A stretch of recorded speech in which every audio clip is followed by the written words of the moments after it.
Okay, one more time. This is the Affordable Housing Committee meeting of Wednesday, June 10th, 2026. We're meeting in the Old Town Hall Conference Room or through Zoom.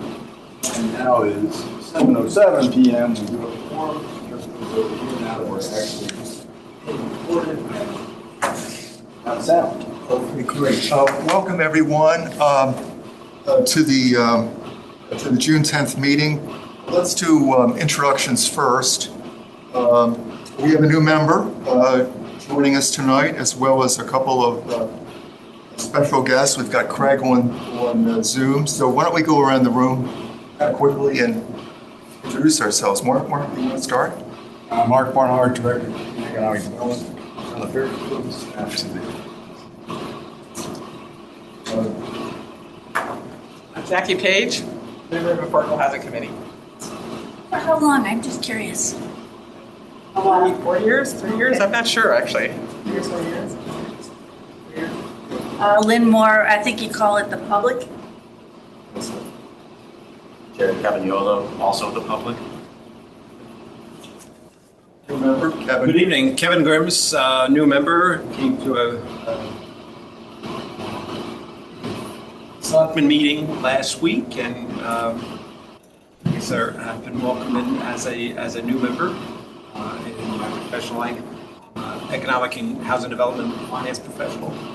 Work with communities around the country on their economic and housing development. Been a resident of Fairfield for 13 years, and looking forward to contributing locally. We're delighted to have Kevin join us. I think he brings a tremendous amount to the committee and help to kind of raise up the level of knowledge about these aspects of affordable housing and housing generally. And Gretchen? Gretchen Gertner, recordings. I'm Herb Blomcooler, current chair of the committee. Tom Phillips, member of the committee, under a year. Greg? I'm Craig Diamond. I am, I guess, both a member of the public and also a member of the RTM in District 2. And I'm just here as observer. I try to come observe every month. Craig, can you hear us okay? I can hear you. There's a lot of, I'm just wondering about the fan. that's what it is. Yeah, there's a, you know what? If you turn it off, you might roast. So I'd rather you not turn it off. I can't hear very well either actually. We'll turn it off briefly and see what happens. Can you adjust the volume? Better? Better, Craig? No. You might as well turn it back on. We'll try to project as best as we can. Adjust the Zoom. It's not actually the volume. There's like this weird hum. Better now? Now it's stopped. Now it's good. Okay. All right. Open the window. Thank you. Move quickly so we don't roast. We'll be expeditious then tonight. Okay, so I guess first item then will be the minutes of the May 13th meeting. I move we accept the minutes for May 13th. Motion? So moved. Second by Tom, moved by Jackie, all in favor. Okay, approved. Okay, so next we want to make an amendment to the agenda for the meeting. I'd like to add the consideration of the minutes of the June 2nd meeting. We did have several members of the committee that were actually in attendance.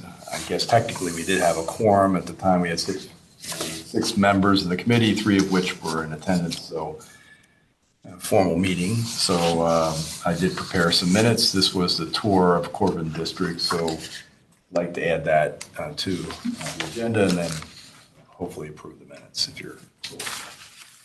Are you able to do the tour of the Corbin District? We did take a tour. Yeah. Yeah.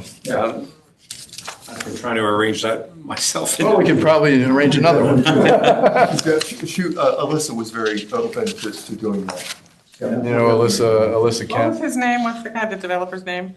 David Genevieve. Genevieve. David Genevieve. Genevieve. Genevieve. Genovese. Do you know Alyssa Kevin? Alyssa's a local architect. She's worked for Alyssa who? Becker. Alyssa Kent. Yeah, no, I don't know Alyssa. Yeah, she lives in Fairfield and has worked for Spinnaker and now works for. Oh, okay, yes, I do know her. There's some other people in this too, so maybe we can arrange something that works for everybody's schedule. I move we accept the June 2nd addendum. Adding it to the. Moved. So moved. But I just seconded, sorry. Okay, all in favor? Good, we're done. Okay, so we can jump right into Well, the, that was, you added it to the agenda. Now you need to vote to approve the minutes. okay. Is there a, Jackie? And Jared, I didn't list everyone that was on. That's okay. But if there were, I don't know if I got everyone named. Lynn, I'm not even sure you were there, but No, I would like to. I think I was intending that to be Jared, but. No, Jared was there, Chris. Oh, you know who that? Lynn Haig, Lynn Haig, that's right. was there from, I had your name, I had your, yeah, it's Lynn Haig I meant. We're going to talk about this for a minute, for a couple minutes later on as well. Jared's name out here too. So maybe then we'll move to the ADU regulations. Both on this one? We did. I think we did. Can do it again if we. I saw it. Okay. All right, There's a motion. I think we voted. okay, with that one correction. Good. So then, thought maybe we could move to the ADU regulations and then cover the other items related to the POCD, maybe at the same time. Mark? Sure. Do you want to refresh for us what the issue is? Well, we've had some conversation about recommending a further amendment to our accessory dwelling unit regulations, which is section 13 of our zoning code, specifically to recommend that we allow detached freestanding accessory structures in zones beyond the AAA, AA, and R3 zone. That would be all the other single-family zones. That would be single A, R2. It's a fairly modest change. We certainly could look at the residence B and C districts, but those are the multifamily zones. I think the discussion we had previously was in noting that in order for an application to be made and be approved, it would need to be conforming in other respects. So I think one of the concerns was ensuring that it was observing minimum lot areas and required setbacks and other requirements. So that's currently in our regs that you're allowed to have a freestanding accessory structure so long as you meet the other minimum criteria. So this would just simply be extending it to the other single-family zones, A, R2, and then we would make that case to the planning and zoning commission if the committee agrees. After the last meeting, and then after the last meeting, I handed out this grid of residential zoning requirements. I brought copies again, if anyone needs one, we want to talk about this. So I'll just go around and, Kevin, this is that article that Mark was referring to.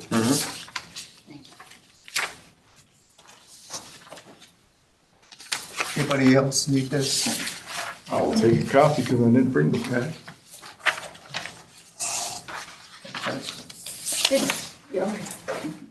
Shit. Sir? So Craig, we're talking about a grid that actually we got from Emmeline that it's entitled Primary Residential Structure Zoning Requirements, Town of Fairfield, and it shows by zone requirements like minimum lot area, single family versus multifamily, minimum dimensions, the square on the lot that has to, minimum square on the lot, setbacks, sidebacks, and that sort of thing. And we thought this would be useful to people in just, imagining what the impact would be of expanding the eligibility for the detached units. I think we can we open that up to discussion. We don't have to vote tonight, but I think the idea is that we would address this and try to be in a position to make a recommendation to planning and zoning. It's one of the things that's actually referred to in the POCD, revised POCD.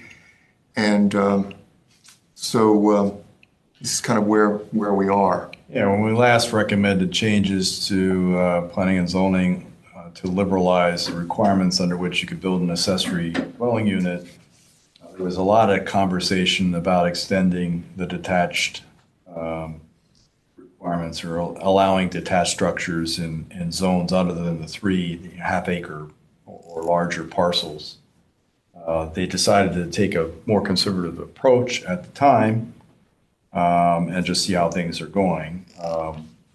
And I think, things have generally been pretty well received. So I think we did talk about eventually getting some additional information, looking at variances that have been granted for ADUs, detached ADUs, and seeing if there's anything that we could learn from our experience in the last few years that might further inform our conversation here.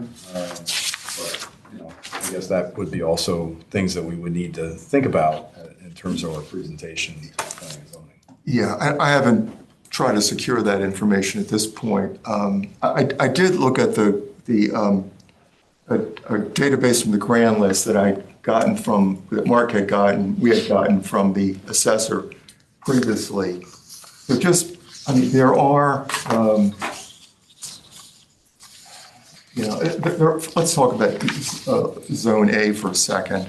I don't have the numbers immediately in front of me, but I recall there are 6,000 or 7,000 lots that are in Zone A. About 15%, 17% of those don't conform to the minimum area in that zone. Then beyond that, I did a little bit of surfing just to get an idea in terms of how many lots were various sizes. And I actually looked at some configurations using GIS Viewer and also some data that I had gotten from this database, just constructing some pivot tables. And it looks like most of the minimum sized lots would fit. So they're probably of the 75 by 125 or maybe 75 by more than 125 configuration. So most of them seem like they would fit. So the ones that are in that 9,375 square foot range, the majority of them do seem to fit. So then the question is, how does that make sense from a character standpoint? Could we be creating some issues if we allow this additional flexibility? And I think one thing Tom and I talked about, one thing that's important to take into consideration is there is a maximum coverage on the lot. So building lot coverage as a percentage of the lot area is 20%. So if you're looking at 9,375 square feet, that means that I think roughly 2,000 square. 1,900 square feet would be the maximum coverage there. So Are you specifically talking ADU, or the overall lot? we're talking, well, it's in relation to ADU liberalization. But if the lot has a house and an ADU on it, it has to be, the whole thing is 20%? Total coverage cannot exceed 20%. 1,900 square feet. In Zone A. For the minimum, Zone A, for the minimum, yeah. Now, there are some lots in Zone A that are considerably larger, but so we're talking about the minimum now.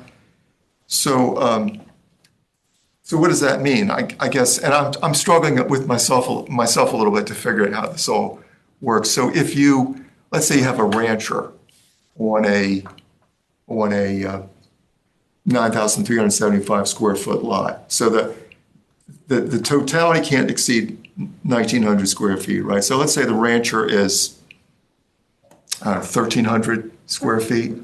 So that allows 600 square feet. So what can you do with that? You probably aren't going to build a 600 square foot ADU. Could you try to double decker the ADU? And if so, how does that look? It's pretty good. So then you have a double decker. You're allowed to do an attached unit in the A zone. You can do it now, yes. So we're only talking about if there's a secondary structure We are. as a detached unit, extending that opportunity to folks in the R2 and A zone. Right, we are. So it's pretty limited. I understand we're trying to look to answer the question, well, if we make this change, how many parcels might be potentially affected? What are we likely to see in terms of building activity? I'm not sure, again, based on the current level of activity, we're going to see, a I don't tremendous think surge we will. of new ADU I don't think we will. applications. So I don't think we will. I also think if you think of a garage with an apartment above it, that kind of gives you like a feeling of disturbing the view or whatever it's going to be. And there's some pretty good apartments above garages that I've seen, really well done in Southport. It can be very tasteful, but I'm just thinking about reaction. That's all. It's just trying to think out of the box a little bit. well, it's good to do that because you have, someone has to answer questions from the Planning and Zoning Commission. How many have been approved and how many have been placed into service? Do we know? We have roughly 300 ADUs, legal ADUs, and we've been averaging new ADUs about one a month, right? That's the latest feedback we got from MLI, about one a month. And now, these may be detached in Greenfield Hill. They could be, all over the lot. What we haven't gotten any specific feedback is requests that have maybe come her way from some of the smaller lot zones. Yeah. There's some that have sought relief through the variance application process. Yes. Zoning. Probably the majority of them have been in existing structures that already have been built, of garages or whatever. But just further down the block on Beach Street, on the other side of Old Post Road is really one of the nicer ones I've seen. It's new construction right across the street from the entrance to the museum, Fairfield Museum. And it was not that large of a lot, but they built maybe a 400 square foot separate structure. Interesting. And it's really, really well done. It is beautiful. It's right behind it's on Sunny Home, the first house on the right of Sunny Home. Yeah. It's a little strange. It's facing Beach Road, but there's no entrance there. There's no pull in or anything. You have to come in from behind. Yeah. Yeah, but it's the mother of the couple that live there, so. I think we talked about this briefly. We probably want to try to build a database of ADUs so we can really get an increasingly, effective handle on this. Are ADUs allowed in everything above A? Is that what you're saying? The AAA, AA, R3? Well, you can build them, detached. Yeah, you can do a detached ADU, a separate structure, freestanding structure in the AAA, AA, and R3, basically anything half-acre parcel and above, Okay. half-acre zone and above. You can do an attached accessory dwelling unit in every residential district, including our multifamily B and C zones. If you have for a single family, you can do an attached, provided it meets the other requirements. And the issue, I think, as we found, there's a lot of non-conforming parcels, and especially in the B and C zone. Non-conforming in what way, Mark? We know that there's a lot non-conforming regarding lot size. And we were looking specifically at the multifamily with the Smaller than apples and oranges. But there is a percentage of, as Herb mentioned with the A zone, a percentage of parcels in each of the zones that don't conform. typically smaller than the minimum. Well, the only thing we can really look at based on the assessor's database is lot size compared to minimum. Yeah, there may be other deficiencies. Well, I noted hard some, to- I noted some that would be wide enough to make this cut that are more than, say, 9,375 square feet Yes. in Zone A. But Your point is that of the total number of parcels, only a smaller subset of those would be potentially eligible to build a detached based on the requirement that they have to satisfy the other minimum requirements of our zoning in order to allow for a freestanding structure to be built. realistically, probably 75 or 80% of Zone As would be eligible from what I've seen so far. So it probably would be helpful, as you just indicated, to get a better, I think John in planning and zoning had put together an inventory, a more comprehensive inventory. But to spend some time looking at that. Okay. All right. We'll dig into that. Is everybody okay that we don't need to, Absolutely. PBZ's not clamoring for this recommendation. They've They have got enough on their plate. a lot on their plate right now. So everybody okay if we take the time to just study this a little bit more and bring it back maybe as early as the next meeting for Absolutely. consideration?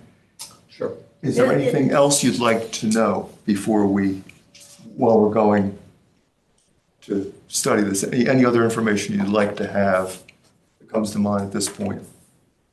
Well, aside from, these suggestions relative to planning and zoning, I could be kind of, I've mentioned ADUs to my wife and she says, what the hell is ADU? Yeah, well, accessory dwelling unit, but it doesn't really click what it means. So my thought was maybe next semester in the academic year at SHU or Fairfield, we have a little assignment for an undergraduate or graduate student to do a little video on profiling ADUs, what it is in terms of, a separate structure or upstairs of an existing garage so that people really get what it is. And then you interview one or two people that live in one. Oftentimes it's of a parent of, the one around the corner for me was like 40-year resident of their home. They moved to a separate, an adjoining newly built structure and allowed their kids to move into their home. So that's the kind of thing that really resonates to people. It's like, wow, that makes a lot of sense. To allow an older couple that doesn't need the large home to stay in their property and allow their child or anyone else to move into their home. So once you personalize it, it makes a whole lot of sense.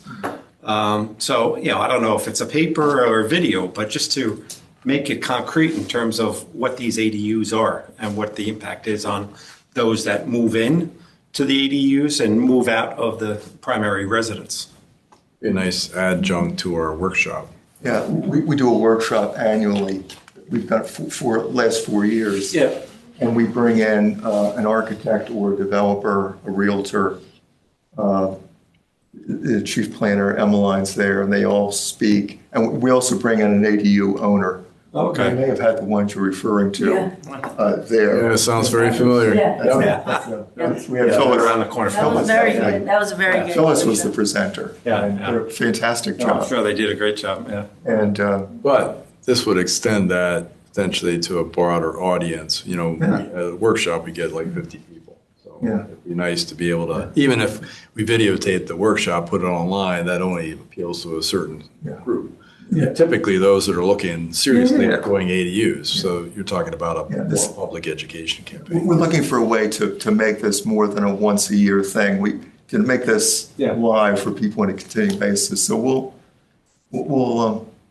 do, let's do some noodling. on that. Right after our other video project, right, Jackie? I know a videographer. Anyway, to your point, since I became involved with this, which was long before I came to these meetings, I've been listening in and trying to study for myself what these different things are. And what I learned, which is really important, is our language isn't really reflective of what we're just calling like a tiny house. Sounds like a lot of fun, but it's on wheels and you need a driver's license thing. It's not a deed or whatever. So understanding that trailer park, tiny houses are one category that people, I think immediately, as I did, go to that for an ADU or a smaller house. So I'm here advocating for a pocket neighborhood with smaller homes on a lot. So that's my fantasy I'm having over here. But I think when you see how good they look and how they fit together and how they reflect caring for each other, it's really important. So I agree with you. So the ADU is not necessarily that RV that's parked in the driveway. Exactly. There's also a lot of really excellent information on ADUs that the AARP has put together. And we bring this to the annual workshop, but I think we can look at making that readily available online as well. Some really good diagrams and commentary. So, all great. More generally, I'd say there's a mismatch between the form factors that are required in a town that's aging and the form factors that are available. So the ADU question is actually quite a general question. It's at heart a form factor question. And there are many possible, ADUs are just one possible answer to that.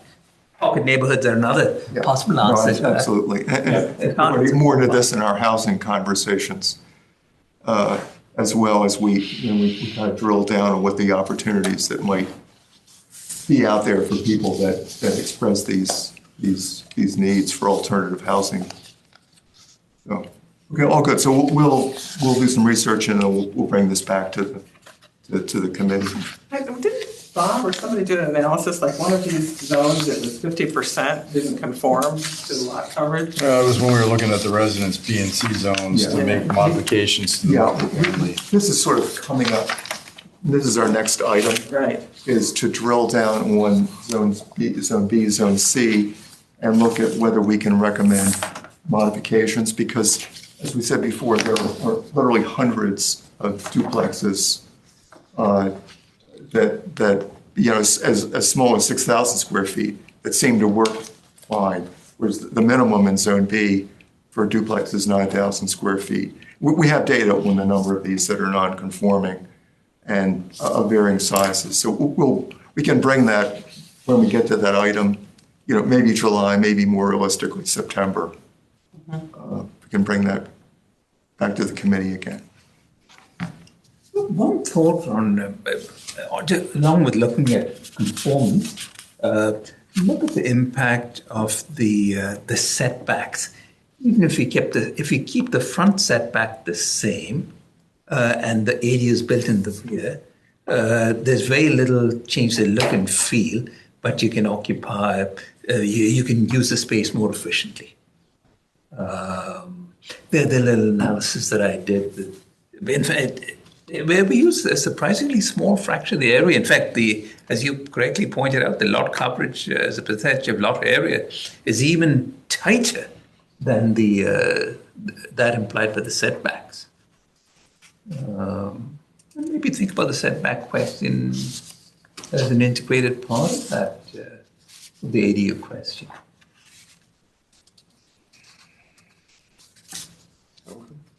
Okay. All right. So we'll infer that for further consideration.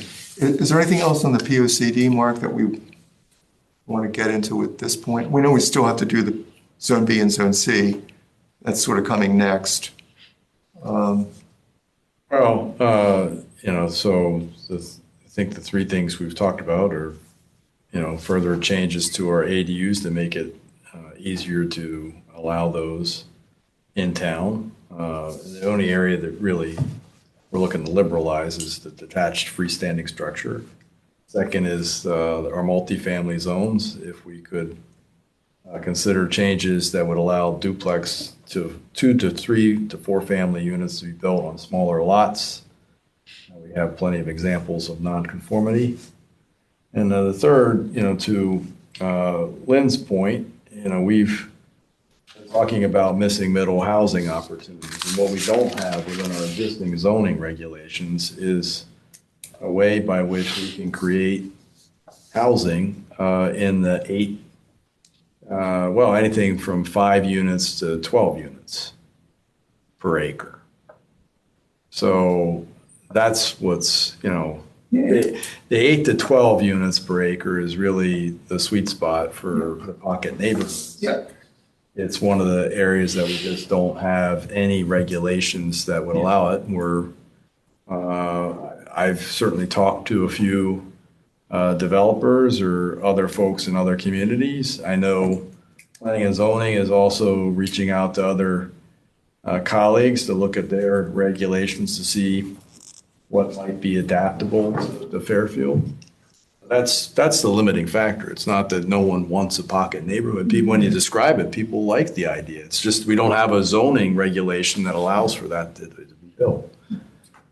We just did tackle the DRD overlay, which does reestablish, there's a design residence district overlay zone by which a lot of the condominiums were built here in Fairfield. And that allows density around 12 to 15 units per acre.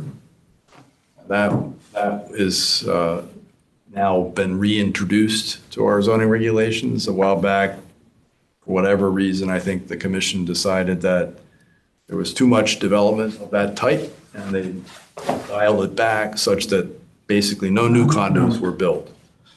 So now. Much of that type? Yeah, exactly. But, we're talking 20 years ago, 20, 30 years ago. Simply when they changed the allowable density within the overlay district, it made it economically infeasible. Yep. So no one could actually build anything under our current zoning. It looked fine on paper, but it wasn't actually not practical. So we spent a lot of time let's go back to the old standard that we had that produced some of the condominium projects here in town that people like. Can we reintroduce that? And I think the commission did do that about a year or so ago. So the next avenue was, okay, that gets us to a certain level of density, but what about the stuff in between? Can we figure that out? I think that's where we're at right now, is figuring out what the zoning text would look like. And again, same conversation we had with ADU, you're trying to anticipate questions you get. Okay, you're going to make a text amendment proposal. What's the likely impact? So you're trying to forecast how many parcels might be potentially affected by this. What kind of activity would you likely see? It's a little bit, obviously it's all speculative, but you've got to at least have some information to present because most people want to understand, if I make this change, what's going to happen? What's the likely, and what aren't you telling me that might happen? So I think that's what we're struggling with at this point, just figuring out the zoning regulation piece. But, other communities have done this, so it's not like we have to reinvent the wheel. What's the acronym? DRD? It's called the Design Residence District, and it's an overlay. So you can plop it down on any residential district, provided that it meets certain minimum criteria.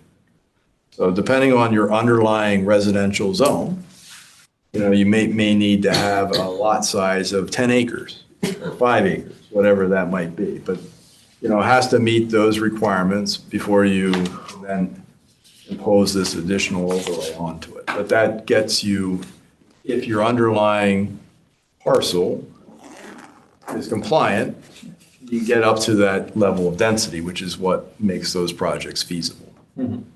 Mark, Yeah. I have a question, educational question. So the new development on the corner of Stilson and Mill Plain, what is that an example of? Or is it just? Stilson and Plain. What zoning type? It's those large quarter-acre plots. A couple of them on Mill Plain Road, and this little. I think that's a traditional subdivision, Craig. Really? Okay. They did 9 to get under The one on Mill Hill? No, Mill Plain. Plain. The old farmhouse where there was 9 additional homes built. The great big Oh, houses. it is a subdivision. Absolutely, it's a subdivision. Yeah. Yeah, that's what I was, yeah, okay. And that was the one where they played the game about the Right. 10 versus 9? Yeah, Right. Yeah. fun game. Well, it was our commission decided it was not a 10-lot subdivision. There were some of us who argued that it was and would have needed to comply with the inclusionary zoning requirement. Because the threshold for both subdivisions as well as other housing developments was 10 units or more. So was that the one existing structure plus 9 new? Right. So they determined that that was only a 9-unit subdivision, 9-lot subdivision. So now the minimum is for 5 units, you have to build. Well, we did not touch subdivision regs. Right, we have to fix that. We have to fix the subdivision regs. Honestly, we don't see a lot of 5-lot or greater subdivisions in town. Some. Probably not. A lot of those. Not a lot, but Yeah, but you get exactly. one. We have seen, more, since we passed the inclusionary zoning regulation, a lot more 9-unit apartment or 9-unit residential developments, whether condo or apartments. But, that I don't think that was by accident. So I was wondering, for me, a lot of this feels hard to wrap my mind around because I don't know where the parcels are, and I knew what they did with the 910 over there, but I was wondering, is it worth it to go through an exercise, and I'm raising my hand for this, so to look at the Sturm Ruger plot or what zone or whatever, I don't know what you call it even, and lay that out as a pocket neighborhood just as an exercise. I mean, I wouldn't even say this if I wasn't using AI on this stuff. And how detailed will it be? Is it going to match your needs? But it's just a talking point about how things can fit and what it would look like. I don't think I think it would be worthwhile to do a little conceptual design for a pocket neighborhood. I just think that Sturm Ruger is the wrong site to do it on. And because? What's that? Because Sturm Ruger is, first of all, it's zone design industrial right now, and there's a contract to purchase it, and they're not doing a pocket neighborhood on it. So I can tell you that right now. It's off the market. So it's not a realistic scenario. There's other examples that we can What property talk is that? about. What's that? Where is it? Where is Sturm Ruger? Do you know where, It's on the Lacey Place off of Post Post Road. In Southport off Post Road. you know where the steakhouse is, Black, whatever it is? It's towards town, more on the left-hand side, right next to the train. Yeah. But it's like 5 acres, right? Yeah, Yeah, it's 5 acres. yeah, that's not going to work. Well, the reason let me just tell you, I don't doubt you, but can I just say one thing and I'll stop? Is that it met a lot of the pocket neighborhood check boxes, which near to town, close to travel, and all of that kind of stuff. So that's why I It asked. would require tremendous redevelopment at that site, and we have been talking about that off and on, but Mark's, we're going to be looking at possibilities for pocket neighborhood.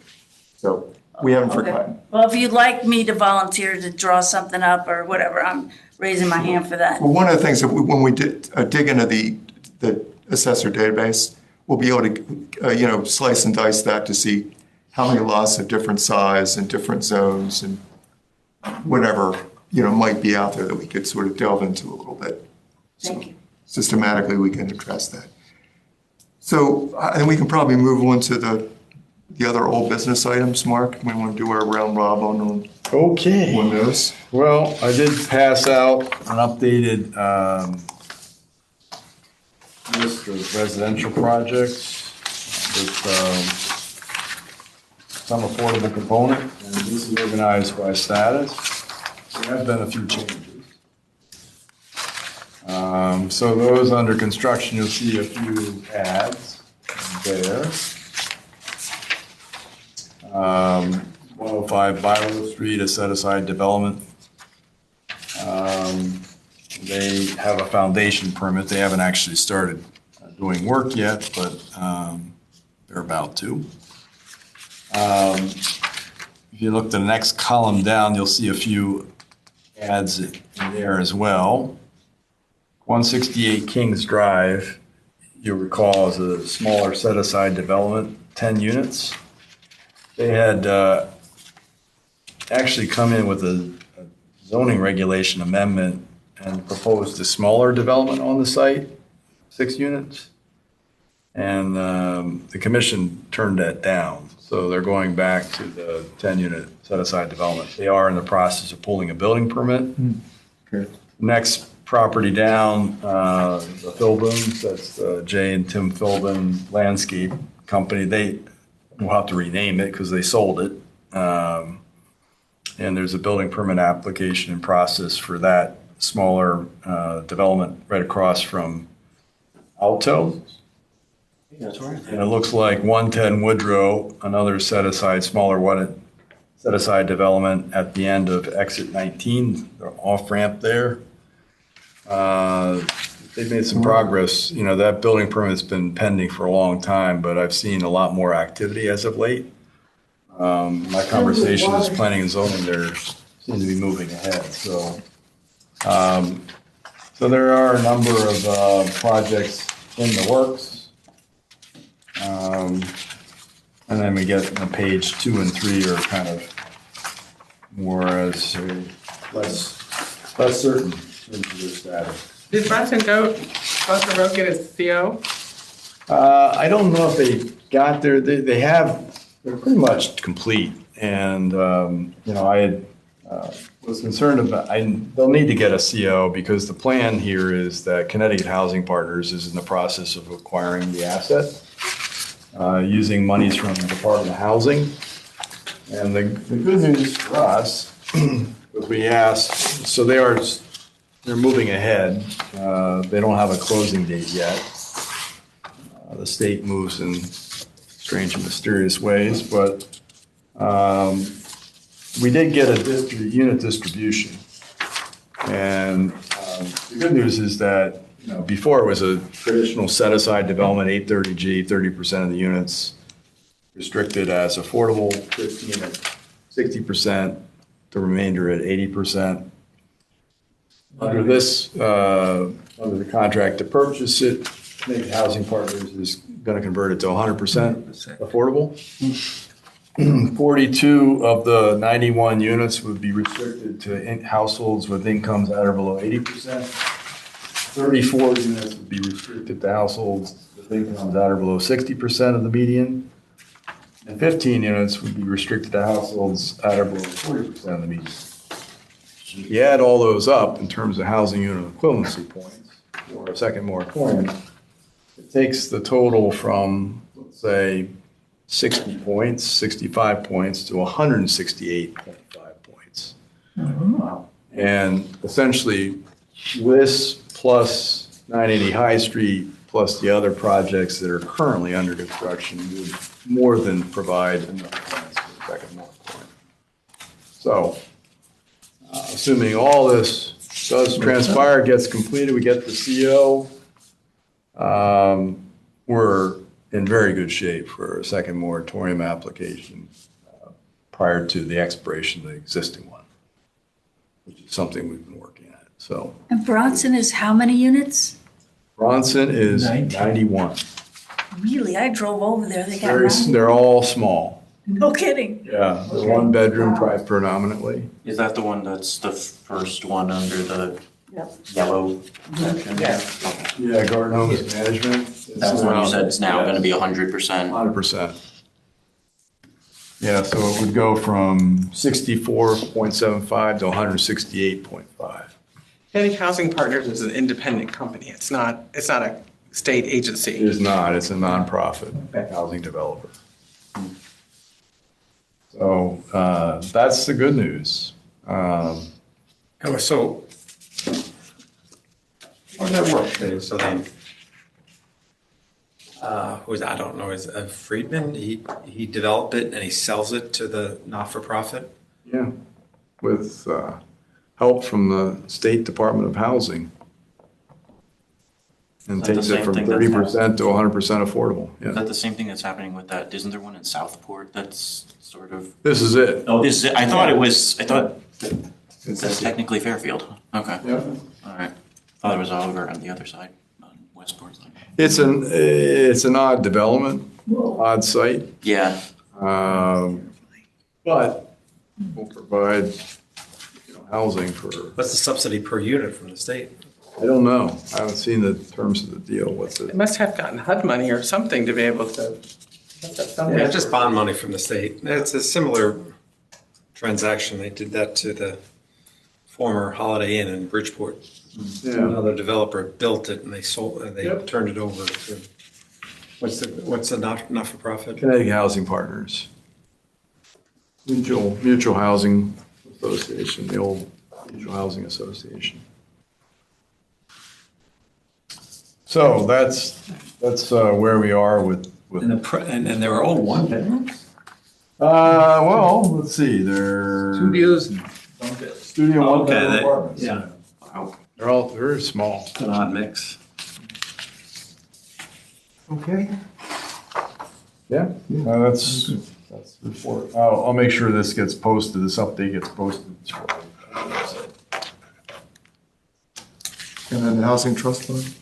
So I did include in your packet the most recent month ending, May 31st. A balance of $1.5 million, of which we've committed about $575,000 to 2 projects, leaving an uncommitted balance of $934,290 for our use. I will say we're having some conversations with the owner of 1838 Black Rock Turnpike, which is a mixed-use development. It actually is an interesting project. Must give, it was developed in the Paul Adley administration, but one of the things that impressed me when I came to work for the town is the town has been actually very creative at times in terms of creating affordable housing opportunities. In this case, it was a land swap that occurred. The town leased some property in an adjoining parcel that it owned to the developer to enable it to meet its parking obligations under zoning to allow for the development to occur.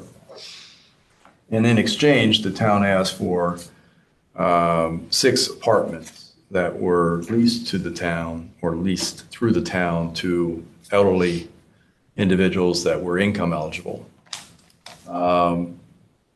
And, so long as the parking lease, then you had the 6 units. So now that arrangement was a 20-year lease term with a 20-year extension.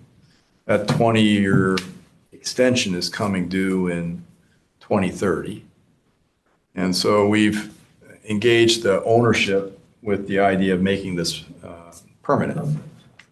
We would provide, under a similar arrangement of land for his purposes for parking, but he would then deed restrict the 6 units in perpetuity, essentially, or is coincidental with the land for the parking.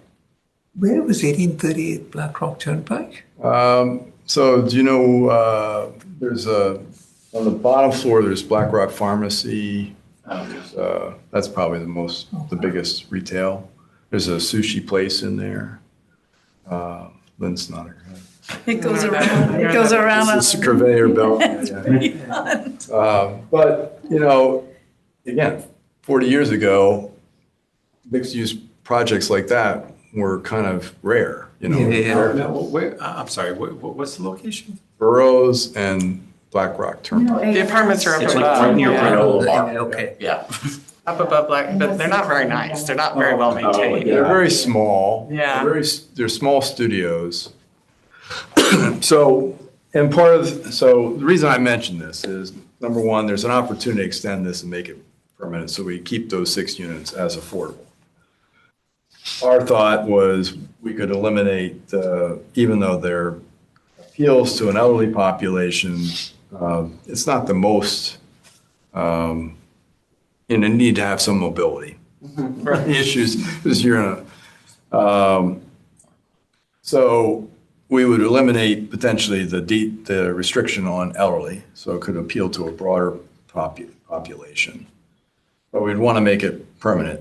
The second thing we did some time ago, and since expired, but we injected capital into the project to meet some needed repairs that needed to happen. So we asked, is there potential here to do similar? And in exchange, we would then get some additional units that would be deed restricted as affordable. And we do that through our community development block grant program for smaller multifamily structures, provided that 51% of the units would be deed restricted based on the amount of money that we invest into the project. So we do a lot of rehab for 2, 3, and 4 family units using community development block grant dollars. But, we do have a housing trust fund, so it gives us a little flexibility that we wouldn't necessarily have to meet all the federal requirements, but potentially use this as a funding source to, again, make a capital investment into the project to improve the quality of the living conditions, but also in exchange, we would ask for a deed restriction for additional units. And that would be time limited based on however much money we wanted to put into the project. So we're just starting the conversation, but those are potential avenues for using the Housing Trust Fund down the road, besides acquisition. It's going to be a really economical way when you think about the ability to leverage these funds. You're putting a relatively small number of dollars per unit into these. So those are the units above where Turnpike Liquor, Salerno's? Yes. Come in from the back, yeah. They're all small studios predominantly. I was unaware that there were residential units on. And the other thing that I just noticed when they gave us a rent roll is that so-called market rate units were not that disparate in terms of rent levels than the affordable levels would be. So again, might make it workable from his standpoint, attractive. So he's not giving up a huge amount of rental income to restrict the units. So it just seemed like there's an opportunity. And when we met with them, they were very receptive to both options. Right. All good. And those rents are less than 80% AMI, 60%? The elderly ones are, I think, supposed to be at 50%. Yeah. So we could change that to just 60% and make it not age restricted, and then still count towards our points. Great. So, Mark, your comments? Well, I think some of you were at the groundbreaking, so I haven't actually started work yet, but we have building permits for 385, 409 Quincy. 2 duplexes, 4 units there. First phase of the Parkview Commons redevelopment. So that's on Quincy? Yeah. We have 3 other parcels, lots within the development that we purchased across the street. One of which is, we have a holdover tenant within it.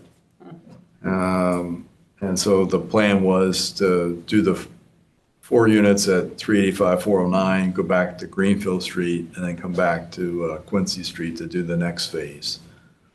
But the idea eventually is to replace all the existing single-family homes that are there at the wrong flood elevation elevate them so that we can preserve the existing units and also modestly expand affordable home ownership opportunities in that neighborhood.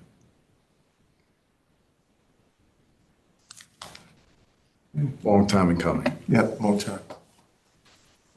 Thanks to the Housing Trust Fund, by the way. That's a huge improvement. There's that one house that the picket fence with many pickets missing right on Reef Road.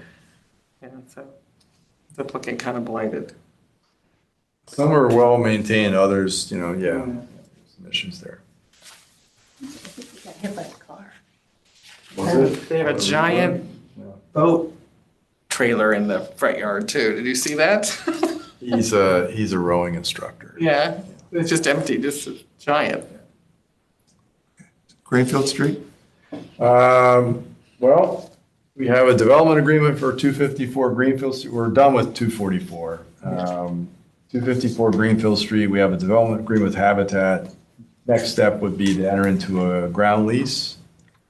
I would need to go back before the Board of Selectmen, RTM, for their approval. The big issue there on 254 is that we have a non-conforming lot. So we want to do the same thing we did at 244, which is build 2 duplexes, 4 units.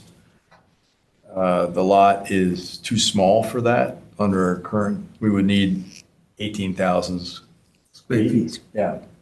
Based on, in a Residence B zone, you need a 9,000 square foot lot. We don't have that. What is the area?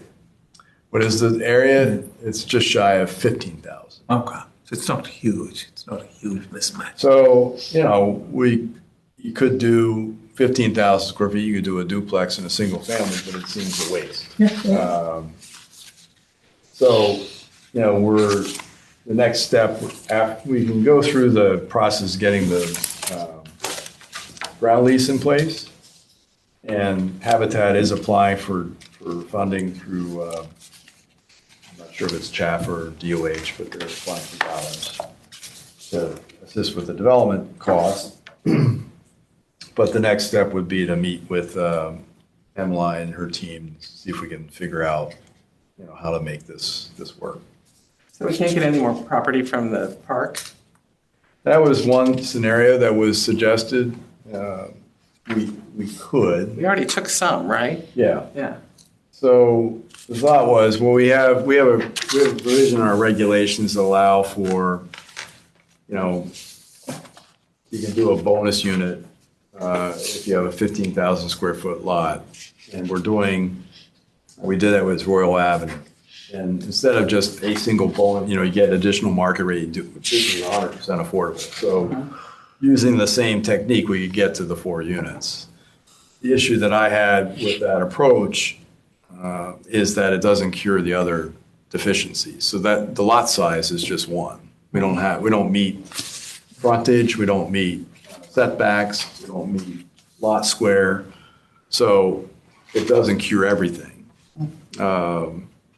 So, we need to think through what our approach will be.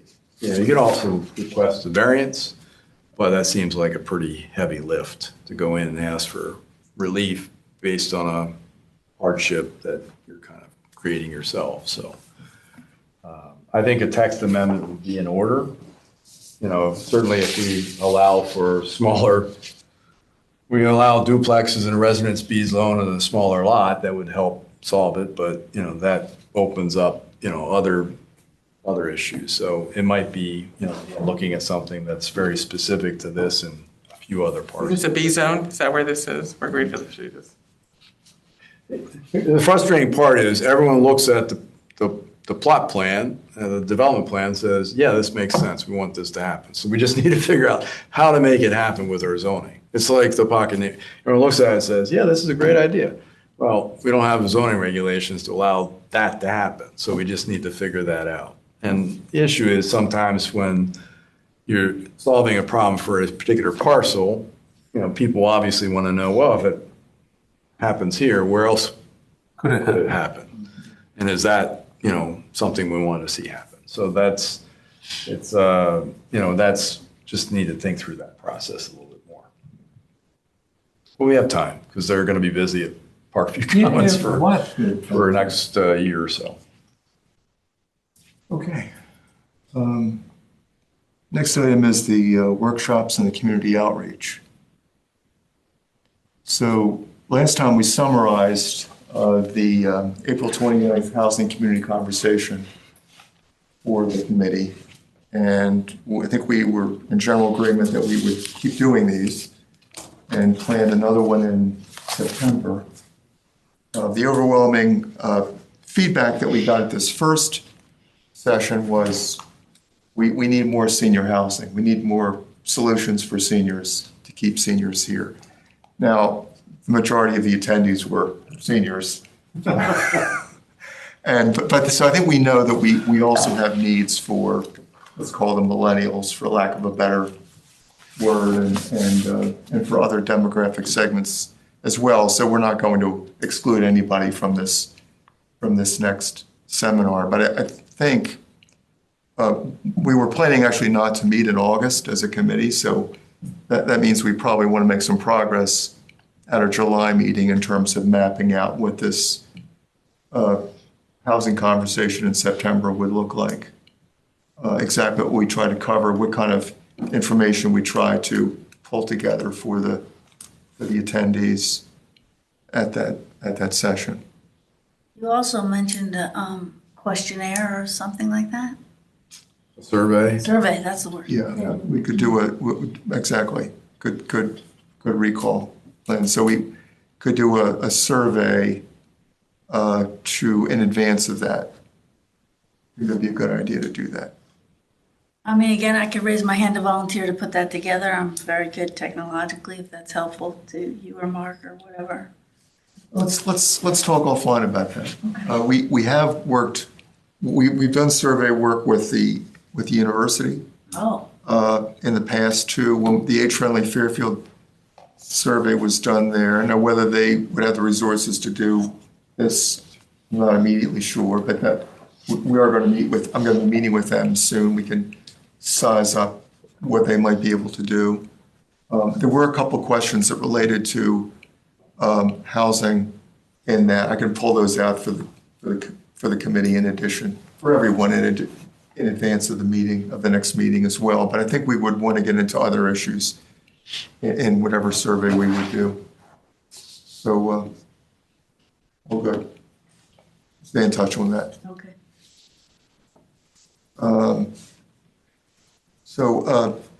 But other community outreach. Jackie? So the video. Am I doing other community outreach? The video. Oh, the videos, yeah, we were just talking about it.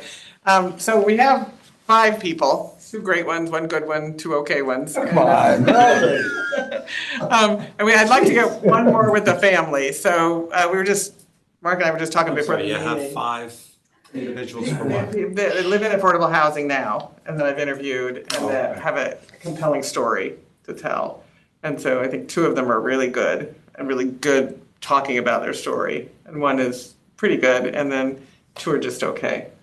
So, although 1 she doesn't have a whole lot to her story, but her story is, I want senior housing. So it kind of speaks to what we want. So, but I'd love to get 1 from Greenfield Street from a family to show kids. I don't have any kids. I have 2 men and 3 women. So the idea, to your point earlier, was to try to personalize it and show people that are actually benefiting from affordable housing right here in our community. And we wanted to show people that are in ownership as well as rental, elderly as well as younger people, as well as, folks with kids. Right, So right. variety of walks of life. But the reality is you're all like the rest of us. Yeah. We just want to. Right. But that's part of the narrative that needs to change, and Yeah. we all recognize that, and I think a lot of people Right. are starting Yeah. to, but there are still a lot of people who don't. And That's what this is about, Yeah. Jared. And the background of this is that the South Central COG, Yeah, Scrog. SCROG, The name. SCROG, did a much longer video than we contemplate. I'm thinking like 25 It was long. minutes. Long, yeah. And it's very good, but it's long. 25 minutes is way too long. It's long. I was trying to it's, get down to like, Times the attention span of most people, the so. people are really likable. Yeah, they're we're very earnest. looking for much shorter. So, and that's what kind of led us to. Anyway, he thinks we can do a 2.5 minute. And then as he does this recording with each, he'll have extra, obviously, video. And he said that if you'd like it, you may want to decide to do, a 50-second video of just one person, to supplement it. So I'm going to talk to him and get his proposal and present it at our next meeting and see if we can move ahead. That'd be good. Where will that live? On the website? Right, on the town, well, I would hope that we could send it out too, but yeah, Town of Fairfield website. You go on, I think I went on, that's where I found this stuff. This guy did the work on the safe streets. So he did a bunch of videos on safe streets. If you go online, you Oh, can see it. good. So Okay. What's his name? Alex Vishnu. You remember his name? Yeah, Alex Vishnu. He lives in Fairfield, has kids in Fairfield. Yeah, and he videotaped the art challenge. He did the big thing at the community theater where they did a movie. He's a documentarian too, yeah, so he does commercial stuff that actually pays his bills as opposed He's an to Emmy, stuff for one us. Emmy. Yeah. So he's got, yeah. I think a couple Emmys, yeah. This nice article from Wilson that I circulated. They've done something clever. They've just changed the nature of the discussion around affordable housing by referring to it as median income housing, and that changes the temperature and changes For a the while.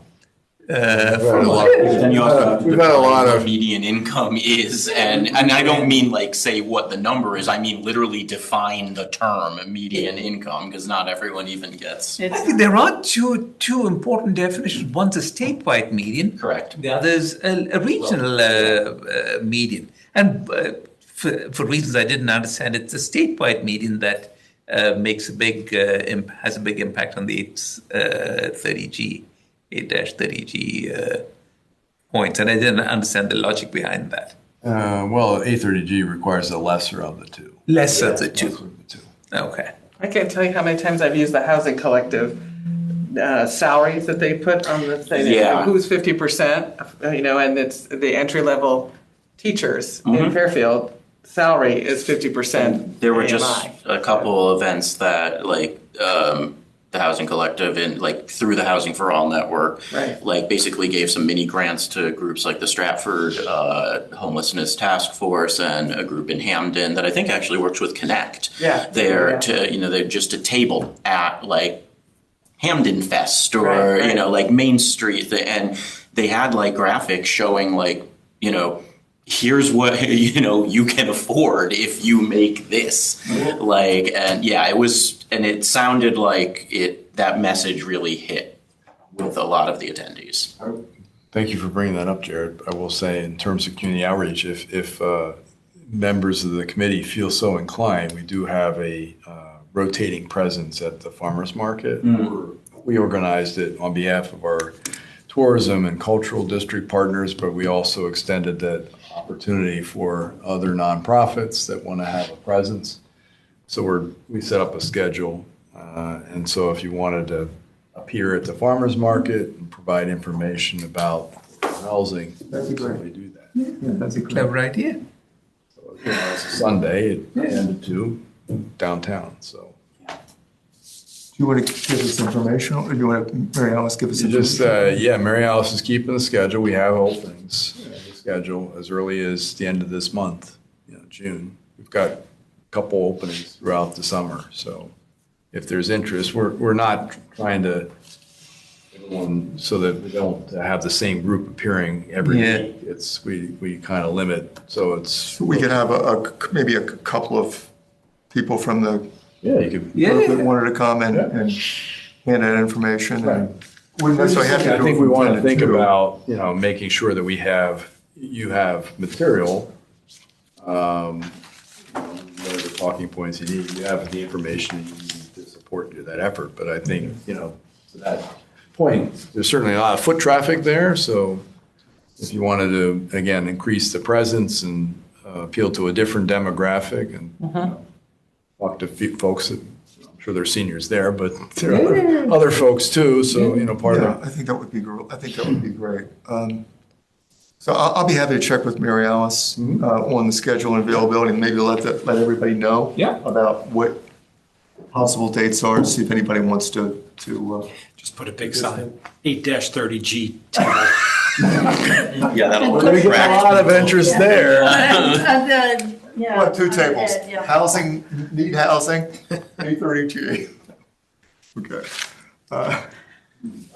Also, Jack and I went to the St. Anthony's Church Social Justice Ministry meeting last week. Do you want to give us kind of a quick? Yeah, it was, there was probably, what, 20 people, 25 people? I'd say maybe 25 yeah. And they were very enthused. I mean, they wanted to know things that they could do to support affordable housing. And they asked, the best question we got was, shouldn't we be happy when 830Gs get built? So I like that. Yeah, they were very interested, very enthusiastic. So we'll see where it goes from here, what they pick up on. And You said the answer is it depends. yeah. Well, we told them that we give them an overview of your slides, Mark. I put key stuff in like basically one page. Yeah. And then another page with backgrounds about what the committee does and the trust fund and so forth. But then we try to spend most of the time talking about things that they might be able to do as a group. But I think we feel like at a minimum here, we could develop people who publicize the committee's work, the trust fund. Yeah. The need for housing, people who could become housing advocates, and friends of the Affordable Housing Committee. So they were a great group of people, real enthusiastic, genuinely interested. So we'll stay in touch with them. So Great. actually, one of the individuals there lives in Stratford. I'm sure he lives in Stratford. He's a member of the Stratford Planning Commission. And he asked me for information on inclusionary zoning. So kind of a small world that happened. One of the members of St. Anthony's Social Justice that Yeah. lives in Stratford. Yeah, I must live in Stratford. I'm sure he does, and he's a member of the planning commission. It would be a neat trick if he was a president of Fairfield. And what he was trying, in Stratford. what he was making the pitch for, there should be, the percentage of affordable housing should be progressively increase as the number of units increase. So I pulled together a little bit of information, and we had recently done a survey on inclusionary zoning in Fairfield County towns. So forwarded that to him. So he came away with a sort of bonus from the meeting. I think that's one of the things that has struck me kind of hard is that I feel like there's so much data out there, but it's not consolidated. So the fact that he needs it, and what are they doing in Westport, and what are they doing over there, and like when the gentleman from the state was on, I said, "What are you finding models of other successful places?" And he's in Oregon and New Jersey. Yeah. But I think that the database of information that we're all striving to achieve is A long-standing complaint of mine. Yeah, and Mark's trying to make some progress on our website, but I think that there's really, actually Kristen McCarthy-Vahey mentioned this to us last week, that she really was hoping we could make an effort to amalgamate, information like this in an easy to access site.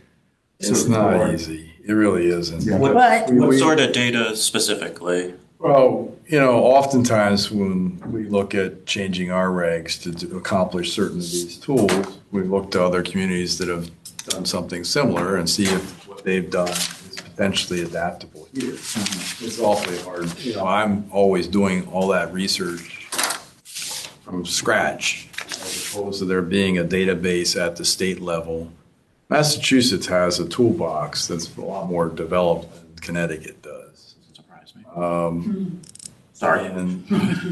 And they have a planning team. Now Connecticut's moving in that direction. They created planning staff at that level to assist municipalities in doing this work. But they're still, well behind the curve. So we started sharing information within the Fairfield County area. So we've had several meetings through Fairfield County Center for Housing Opportunity and others. We meet with our counterparts in Stamford, Norwalk, Westport, and other communities. We share information. So part of what we looked at was our inclusionary zoning regulations, which we just modified, part of which was based on what other communities have done, including Darien, Ridgefield, Keene, and other communities. But when you look at it, try to break it down to simplify it, Right. there's so many nuances. So it's very hard to explain. Like Stamford and Norwalk have very complicated inclusionary zoning requirements. A lot of options, a lot of moving parts, but it's really hard to condense and point out. Whereas ours, we started with like keep it simple. It's like we don't have as much flexibility or many options there, but it's a little easier to explain. And part of what we're also looking at is like it's great to have certain things on paper, but how effective has it been in terms of actually producing units? And so, that's hard to gather. That information is hard to gather from communities, just to understand, okay, looks good. How do you build anything with it? Because we've had our own experience where we have regulations that, look good on paper. We provide density bonuses to encourage affordable housing, but they're not effective because they don't provide enough of a bonus to incentivize a developer to make the project economically work. So Honestly, I'm surprised it has worked. what's that? The evaluation hit they take. The inclusionary piece? Yeah, it's amazing. Well, based upon increases in construction prices in the last 4 or 5 years. But even there, we haven't seen a slowdown in construction activity. We've actually just increased our inclusionary zoning requirements. So it'll be interesting to see how that plays out into the market. Some people have different expectations to what's a reasonable rate of return on their investment. I can talk to certain developers and they have one expectation, and other developers have a little bit more modest expectations. So we'll see. But but to the point, there isn't a statewide database for this stuff. So we look, it's hard to, we kind of do it ourselves. Yeah. Well, that's the point with the guy from Stratford. Because it works in Fairfield doesn't necessarily mean it's going to work. And we make that point all the time. Now, we felt pretty comfortable looking at what Darien, New Canaan, if it worked in Darien, New Canaan, similarly, how expensive housing markets, but it may not work. And I've met with communities in other parts of the state. You can't just pick this up and put it there. You have to look at other tools that you could potentially do that are appropriate for your housing market. It sounds like even if such a database did exist, it'd be hard to find like an apples to apples comparison. Yeah. It is. I mean, we have. I'm not saying we shouldn't have one. This is a grid. I mean, we have this grid. It's not. Every town's not represented. A lot of towns haven't responded at this point, but it's not an uncomplicated grid. And as Mark said, the configurations vary considerably from town to town. And it's almost like its own language too. Whoa, you think? You look at it, and maybe some of us understand it because it's all. No, This is not for public consumption. Right. it's mean, actually. I'm sure there's stuff like I wouldn't, understand. The only reason I'm like thinking about it is just because like the whole sort of goal of like the Housing for All network is to sort of bring together and like be this connective tissue throughout the state in terms of, you need a resource group doing affordable housing in this community. Well, this other community group has one. Like, let's connect you. This is like the 4th time just today I've heard like, could you share with us something that like success stories that other people are doing? I know when it comes to zoning, it becomes incredibly difficult. But I'm just thinking of like what I can take back to my superiors, you know, as like, hey, there seems to be a need for greater data sharing. I actually think, I've been looking into this now, I've spent about, I'm gonna say 30 hours trying to put together a report about the Pocket neighborhood. And then I just keep pulling more and more information because I'm using AI. So I take some information, I consolidate that and I put it into something else, and then I realize, to the point you're making, is that it keeps going. But I do think, first of all, the whole country needs over 4 million houses, the whole country. What we need in the state of Connecticut, I don't know, but there's all these efforts going on that maybe it makes sense to make a grant to create a database that's made by the friends, not you guys in the, you know what I mean, the friends of housing or whatever. And make it central. As Mark was saying, this is hard. Yeah. This is hard work. Several have tried, and it has benefits. Just this inclusionary zoning thing is, AI is really, it's not 100% accurate, I'll give you that, No. but it's a place to edit and to consolidate. it's not. No, you're right. I'm just thinking that Yeah. we're not going backwards. We're not going backwards when we need each other. And I think that's sort of the beauty of what we're working on, is that we're going to make a community that cares about each other. And this is how we do it. We communicate without using Kelemento Ps and figuring out what are you talking about, and actually use real little houses. Oh, okay, here's the houses made out of the 3D printer at the college. And this is where it can live. This is A zone, B zone, and you have the table at the, Right. I mean, it's got to start because we're falling apart. Well, We're falling apart we're- as a country. It's not us, per se. we're doing the best we can. No, I think, This committee no, is all no, about that. Irv, let me be clear. I think this is so much better than what was in my head. What you have here is so much better than my perception of what's going on as a person who's lived here for a very long time. My impression, really honestly, the developers come in, knock it down, and take the money and run. That's what it feels like. There's no thoughts behind it. It's just like whoever gets the most money comes in and comes out, and you deal with the consequence. That's what it feels like as a 30-year person living in Southport. That's not what's happening here. You have such a good story to tell. We need to, as we keep saying, we need to close this gap between what's Perception. and going on, Right. what maybe people at Right. our level appreciate, and what people on the ground understand. We need to.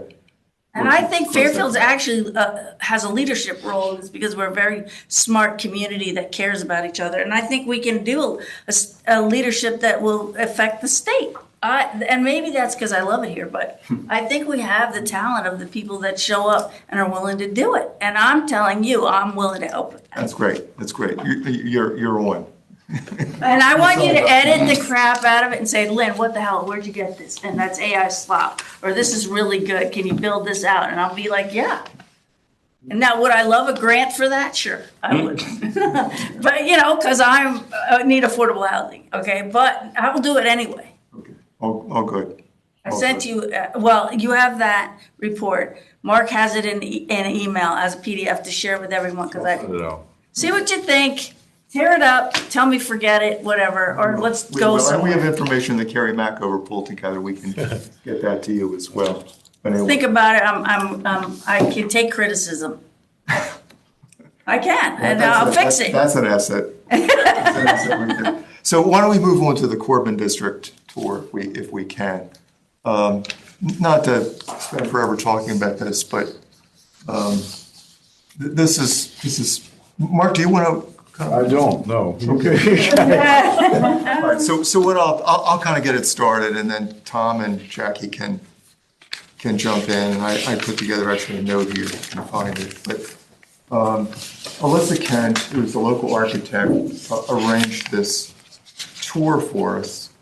And it's of an area in Darien that actually represents sort of an extension of downtown that they're undertaking. It's an 8-acre development in downtown Darien. and effectively serves, as I said, as an extension of downtown away from Boston Post Road. Really kind of where I-95 and Post Road come together there. So they have a developer here, David Genovese. Yeah, it just pops out when you go 95 south. I see it from the highway, yeah. Very visible. So we've got, I guess, 10 or, more of us that went down to do this, that the Housing Collective arranged with Felista.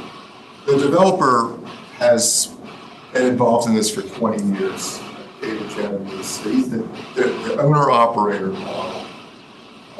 So enduring developer dedication. There was a tremendous amount of outreach to the community to secure buy-in here. This is a town that's really hands-on approvals. And there's ongoing town involvement in terms of architectural decisions and the like. The whole concept here is diversity among the retail, the commercial, and the residential component. So about, I guess, in excess of 100,000 square feet of retail space, the same for commercial space, 84 apartments. A lot of developers that would undertake that. Yeah. It's got a pre-lease though. Yeah. Big focus on the retail element here. That's Darien. Big focus on the retail element here. They've relocated some existing site occupants, and they're looking for a diversity of retail clients, national, regional, local, with the idea of having this, their aspiration is 18-hour a day flow of people through the location. So big concentration on design, on walkability, landscaping, placemaking, outdoor events. Really aspirational. They don't have any numbers yet, but they're projecting significant impact on the brand list, not just from the area, not just from the district itself, but from the environment, from the areas. Rents about 10 to 15%. What was that said? I think so. Was that one? Yeah, 15%. Yeah, Darien requires like 14% or whatever, but they had built it separate. Right, this separate community that's affordable. Yes, they had some off-site units that satisfied their. So I don't know what that's the totality of their affordability contribution. It's not a big, it's like 68 residential units as part of this development, so it wasn't huge.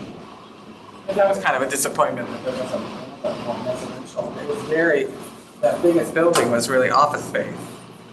And then Concerts focused on really retail. You're right, you put a lot of focus on retail. And I think that their idea, and Alyssa's, Kent's idea was not that we think we're going to be able to replicate this in Fairfield, but that on a smaller basis. You don't find developers that have the staying power of somebody that's to hang in there for 20 plus years. That's very rare. Or willing, even if it's a smaller time period, to do that amount of outreach proportionally. Yeah, I mean, this guy was. And he wasn't that old either. That was the other kind of impression. He'd be like 80 or something after, No, after 20 years. He's not that. He's still very When young. did he start this? When he was like, I'm not sure it's very replicable, but it was a great project. He basically sounded like I never. Yes, would you do it again? He would say, hell no. It was really an interesting visit. Very positive. Yeah, very positive. Yeah, and we just want to let everybody know that. Give him a lot of credit for getting the Well, approval. what I really appreciate was the attention to architectural style, and we're trying to rewrite our own regulations downtown to articulate what it is we'd like. So just the attention to detail. Yeah. was interesting. From window designs and the Exactly. I finishes. was and- focused on the windows. Yeah. There are a lot of folks that like to say, hey, this could be a national model, but And you can aspire for that to be a Who national was not model? saying that? Yeah, No, he was not. I don't think that would be. And nor was Alyssa saying, we can replicate this. I was just trying to get the design architecture details. This is what kind of like, I think. I'd say he did make, Lisa did make one statement that was a little startling. Said, making it look good is a lot less expensive than it costs just a little more to do things right. That I found intriguing. She didn't put out numbers, but she did mention that it was less expensive. Get the buildings done. Well, Alyssa wasn't around when it was designed. I mean, It's a relative, sort of We're going through You did the say the office space leasing has been incredibly 20-year successful. They process. were talking like $60 a square foot, now they're up to 100, 120. At some is point, that right? That's like Greenwich numbers. Yes. at some point, after Evan sees it, after Steve sees it, Steve Gravel couldn't make it either. So maybe it'd be good to get Melissa on Zoom. Yeah, And I love sometime, and just get her perspective in terms of what might be learned from this for here. What does she think? What and where does she think might be, adaptable? Sometimes. The development firm that's looking for. Not like he did this project, he's done. Yeah, I don't know how he's paid the bills over these last. I don't 20 years either. Because he hasn't had it's not as if he's had 3 or 4 other developments that he's completed, that he's been able to cash out to put into this. I mean, he's just been doing these deep developments, so. Be interested to get your perspective too, Kevin, once you're down there. I think it's amazing he was able to get it done. Yeah. It is. Because they're very, very particular in Darien. Yes. I'm surprised he got that density. They were very. They didn't comment on the interactivity with the town. Well, it helps he's a Darien native and he's a very likable guy. So. He doesn't have that rat bastard kind of developer mentality. So that was the Brooklyn district. Anything on CMDA more? Nope. Okay. That's you're all in on CMDA? Yeah, we have an approved area around the Black Rock station.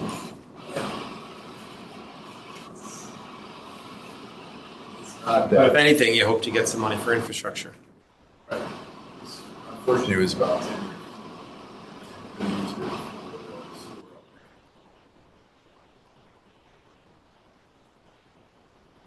Got the state $5 million out of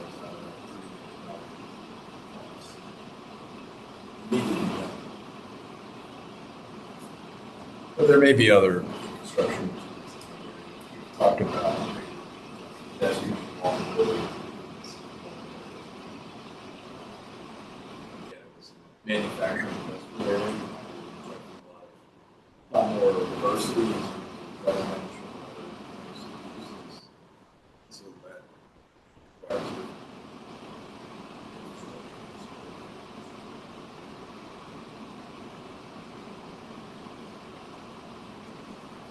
That's it.